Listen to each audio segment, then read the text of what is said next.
Olá, meus amigos, eu sou o professor Marcelo e este é o canal Resenha Forense. De volta aos comentários à nova lei de licitações. Muito bem, de sempre. Curta o vídeo, inscreva-se no canal e, se possível, ajude eu com apenas R$ 2 por mês no Apoia-se ou sendo membro, enfim. Vamos lá. Subseção agora sobre licitações internacionais. Um vídeo curto, né? Artigo 52 da lei de licitações. E só isso, tá? E uma remissãozinha que tem ali. Então vamos lá, artigo 52. Nas licitações de âmbito internacional, então, licitação de âmbito internacional. O edital deverá ajustar-se às diretrizes da política monetária e do comércio exterior. Além disso, o edital deverá também atender às exigências dos órgãos competentes. Beleza, isso é o caput. Parágrafo 1º. Quando for permitido ao licitante estrangeiro cotar preço em moeda estrangeira, o licitante brasileiro igualmente poderá fazê-lo. Então, há isonomia entre o licitante internacional, né, estrangeiro, na verdade, e o licitante brasileiro. Óbvio, né? Ninguém vai ganhar de ninguém aqui por conta disso, tá? Ninguém vai ter uma vantagem. Então, se o gringo, né, se o estrangeiro pode cotar preço em moeda estrangeira, o brasileiro igualmente poderá fazê-lo. Parágrafo 2º.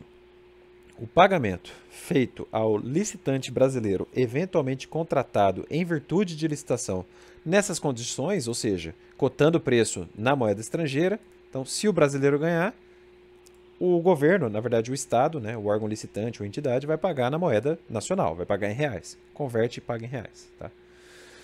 Então, você não vai ver um contrato administrativo aí, o governo, ou enfim, o Estado, lato sensu, pagando em euro, por exemplo. Não dá, aqui não dá. Parágrafo 3º. As garantias do pagamento ao licitante brasileiro serão equivalentes àquelas oferecidas pelo licitante, ou melhor, ao licitante estrangeiro.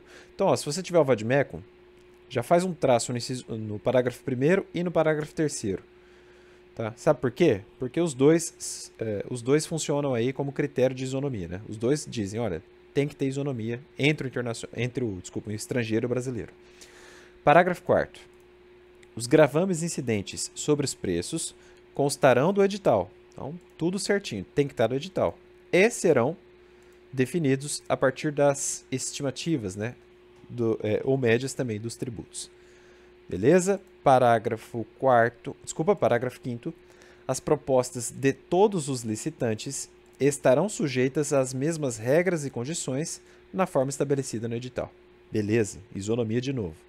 Parágrafo 6º. Observados os termos desta lei, o edital não poderá prever condições de habilitação, classificação e julgamento que constituam barreiras de acesso ao licitante estrangeiro, sendo admitida a previsão de margem de preferência para os bens produzidos no país e também para os serviços nacionais que atendam às normas técnicas brasileiras na forma definida no artigo 26 desta lei. A nossa leitura jamais preguiçosa, né? Coloquei aqui. Então, antes de lermos o 26, vamos ler de novo o parágrafo 6. Então, observado tudo isso que está aqui na lei, né, e outras coisas, o edital não pode criar um favorecimento ilegal ou não previsto em lei para o licitante estrangeiro. É exatamente isso que ele está falando em outras palavras, tá? Barreiras de acesso. Não.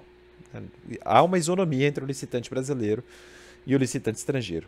Só que a lei fala, olha, eu só vou tolerar uma margem de preferência para os brasileiros que produzam bens aqui no Brasil, e também àqueles que oferecem serviços nacionais que atendam às normas técnicas brasileiras, conforme o artigo 26 da lei. E aí a nossa leitura, como eu sempre digo, não é preguiçosa. Vamos ler o tal artigo 26.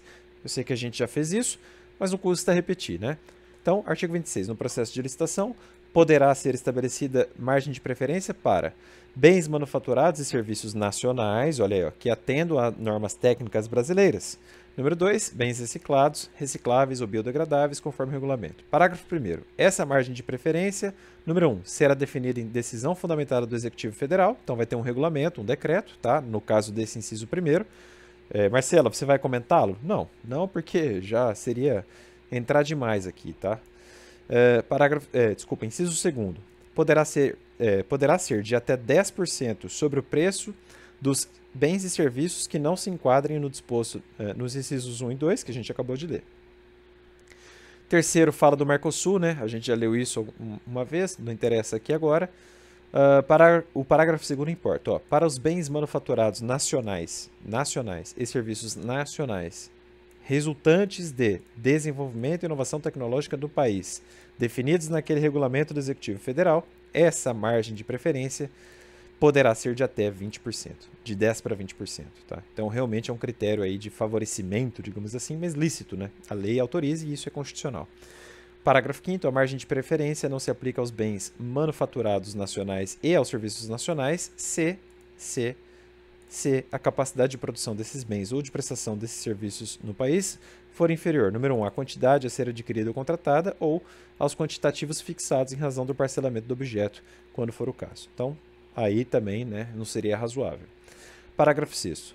Os editais de licitação para contratação de bens, serviços e obras poderão, mediante prévia justificativa da autoridade competente, exigir que o contratado promova, em favor do órgão ou entidade integrante da administração, ou daqueles por ela indicados, a partir de processo isonômico, de novo, medidas de compensação comercial, industrial ou tecnológica, ou acesso a condições vantajosas de financiamento, etc, etc. A gente já estudou isso. O parágrafo 7º é o último, né?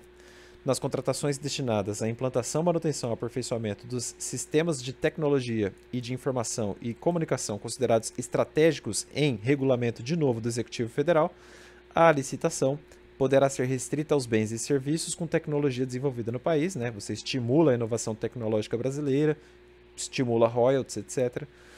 Mas tem que produzir de acordo com esse processo produtivo básico de que trata essa Lei Federal 10.176. Eu, pelo menos, nunca li, mas eu sabia de sua existência já desde a Lei 8.666. Pessoal, é isso aí então. Forte abraço, até mais.